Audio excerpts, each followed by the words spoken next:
दोस्तों नमस्कार, आपका हमारे चैनल पर एक बार फिर से स्वागत है। मैंने दोस्तों यहाँ पर हमारे एक बहुत ही ख़ास व्यूअर्स हैं जो जो हमसे जुड़े हुए हैं बहुत दिनों से।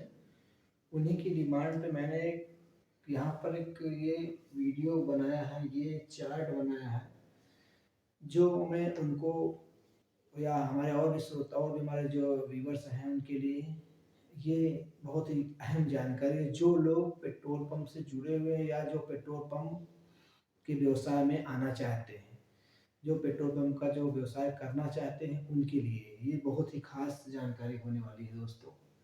तो प्लीज़ वीडियो में बने रहें और वीडियो को लास्ट तक देखें, तब आपको पूरी चीज़ समझ में आएगा।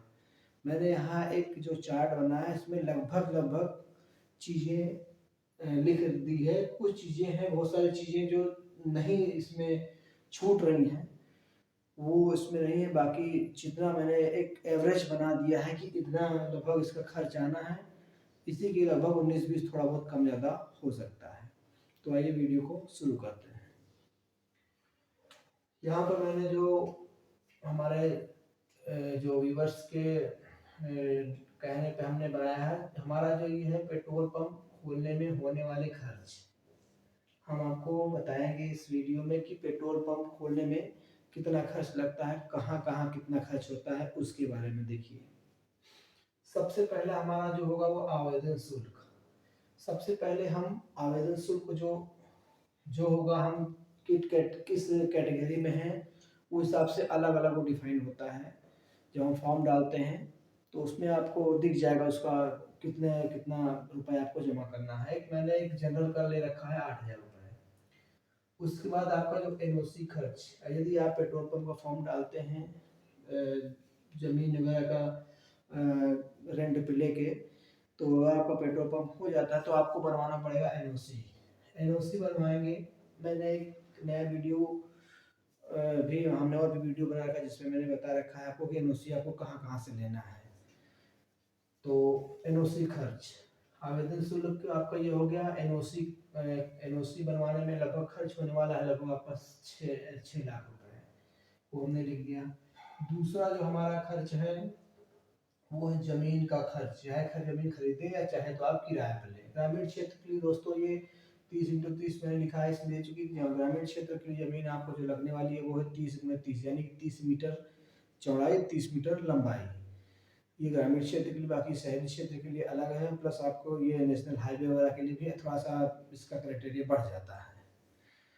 अब यदि आप खरीदते हैं तो वो तो आपके एरिया के ऊपर डिपेंड करता है कि कितने की आपको जमीन मिलती है। लेकिन अगर आप रेंट पे लेते हैं जमीन, तो मान चलिए कितना भी कम तो आपको 30,000 रुपये मंथली रेंट पे करना पड़ेगा केवल आपको जमीन के नाम पे। यानी कि जो आपका जिस जमीन पे आप पेट्रोल पंप खोलना चाहते हैं रेंट पे ले रहे हैं, तो उसमें कम से कम 30,000 रुपये मंथली आपको पेमेंट करना होगा।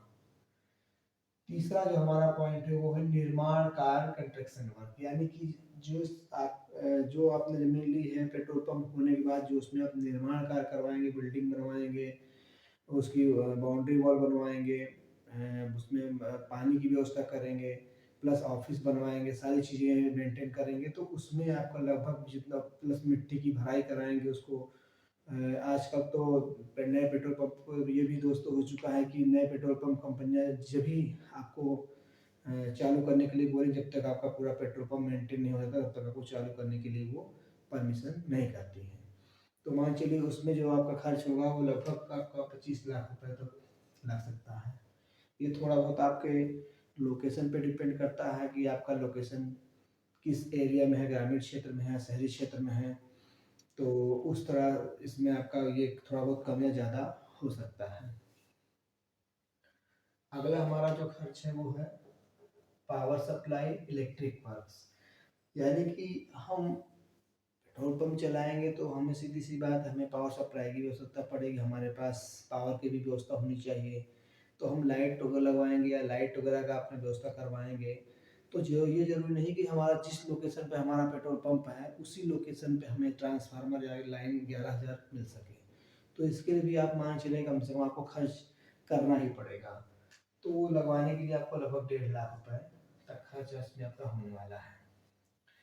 अब अगला जो पॉइंट है हमारा जो 5वें नंबर का है वो है सोलर जनरेटर और इन्वर्टर। यानी कि सोलर जनरेटर, आपको सोलर लगवाना बिल्कुल मैंडेटरी हो चुका है। आप पेट्रोल पंप खोलेंगे तो आपको सोलर वहाँ लगवाना ही पड़ेगा पहले। दूसरी बात, सोलर लगवाएंगे और जनरेटर भी आवश्यक है। वो भी जनरेटर में आप साइलेंट जनरेटर का भी लगा सकते हैं। आप ऐसे कोई जनरेटर नहीं लगा सकते, साइलेंट जनरेटर का ही उसमें अलाउ है। तो अगर आप सोलर लगवाते हैं तो मिनिमम 5 किलोवाट से कम तो सोलर लगना नहीं है। तो सब मिला के टोटल सोलर और जनरेटर का इनका खर्च होने वाला है आपका 6 लाख होता है। उसके बाद जो अगला हमारा खर्च है वो 6 नंबर पॉइंट का है, वो है हमारा फायर सिलेंडर फर्नीचर। फिर हम जो हमारे सारी डेकोरेशन लगभग लगभग होने वाली हुई तो हमको फायर सिलेंडर की आवश्यकता पड़ेगी, प्लस फर्नीचर की आवश्यकता पड़ेगी। हमको फर्नीचर खरीदना पड़ेगा, फायर सिलेंडर वगैरह लेना पड़ेगा। तो उसको खरीदने के लिए फायर सिलेंडर और फर्नीचर में जो आपका पैसा खर्च होने वाला है वो लगभग 1.5 लाख रुपये होने वाला है दोस्तों। अभी क्या है ना, आपको ये कुछ चीज़ें लग रही होगी बहुत ज़्यादा है, लेकिन जब आप इस फील्ड में आप आएंगे तो आपको ऑटोमेटिक आइडिया हो जाएगा कि ये ज़्यादा नहीं, ये ठीक है। जो मैंने बना रखा है लगभग लगभग बिल्कुल सेम उतरने वाला है आपका।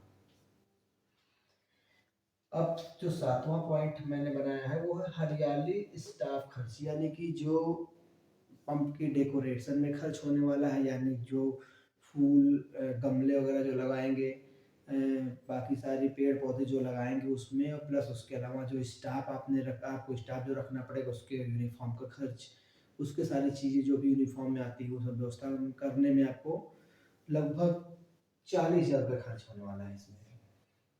हरियाली स्टाफ खर्च आपका 40,000 रुपये आना है। अब जो हमारा अगला पॉइंट है वो है सीसीटीवी कैमरा स्टेशनरी। इसमें एक और जोड़ देते हैं, डेंसिटी का भी आपको किट रखना पड़ेगा। तो हम जैसे सीसीटीवी कैम, चूँकि पेट्रोल पंप पे मैंडेटरी है सीसीटीवी कैमरे लगे होने चाहिए। वहाँ पे 1-2 कैमरे तो लगने नहीं है। वहाँ आपको ऐसा व्यवस्थित करना है ताकि आपका पूरा पेट्रोल पंप कैमरे की नज़र में रहे। पूरा पेट्रोल पंप एक तरह से आपका कैमरे की निगरानी में रहे। उसके लिए एक कैमरे 2 कैमरे से काम नहीं चलना, तो आपको ज़्यादा से ज़्यादा कैमरे लगाने पड़ेंगे। और साथ साथ आपको स्टेशनरी डेंसिटी किट वगैरह लेना पड़ेगा। इन सब चीज़ों में मिला के आपका लगभग 60,000 रुपये खर्च हो जाना है। ये आपका 60,000 खर्च होना है। उसके बाद आता है दोस्तों हमारा जो 9वां पॉइंट आता है वो आता है स्टाफ MSHS। यानी कि जो आप, ये तो इतनी सारी चीज़ें तो आपका ऐसी चीज़ है, इतना जो खर्च आपको हमने बताया 8 नंबर तक जो भी हमने खर्च बताया, ये खर्च तो दोस्तों ऐसे हैं कि ये लग जाने हैं एक बार, ये लगने हैं।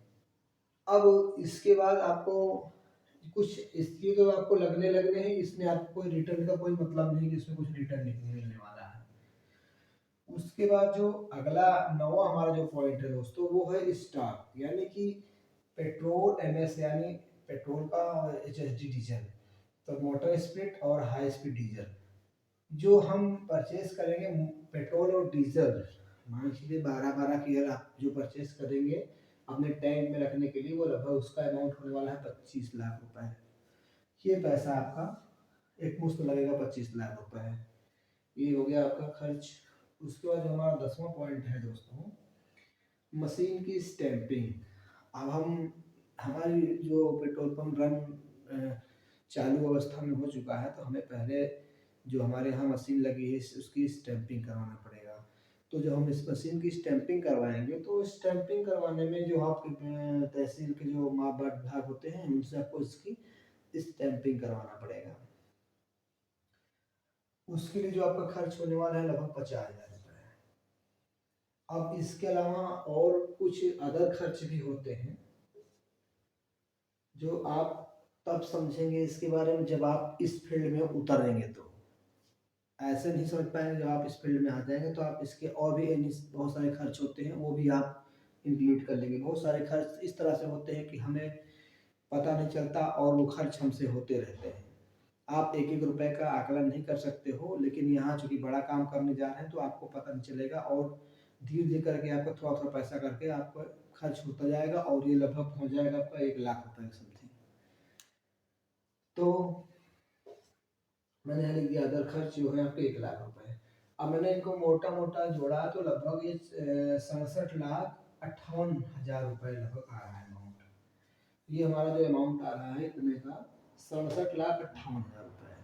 इसमें एक शर्त है, 67,58,000 रुपए में यदि आपको जमीन किराए पे ले रहे हैं तब, यानी कि 30,000 रुपये हर महीने किराए पे जो बीच है, जैसा आपका लोकेशन है उस हिसाब से आपको पैसा देना है, तब तो ठीक है। यदि इससे ज़्यादा अगर हो रहा है कि आपको किराए पे नहीं लेना, अगर आपको ज़मीन खरीदनी पड़ती है, तो दोस्तों यही खर्च आपका लगभग 1 करोड़ प्लस पहुंच जाएगा। तो ये हमने इसमें एक मोटा मोटा आकलन बताया है, मोटा मोटा एक आंकड़ा बता दिया है सबके लिए, आपको आप सभी के लिए, कि इससे आप एक अंदाज़ा लगा सकते हैं कि कहाँ कहाँ।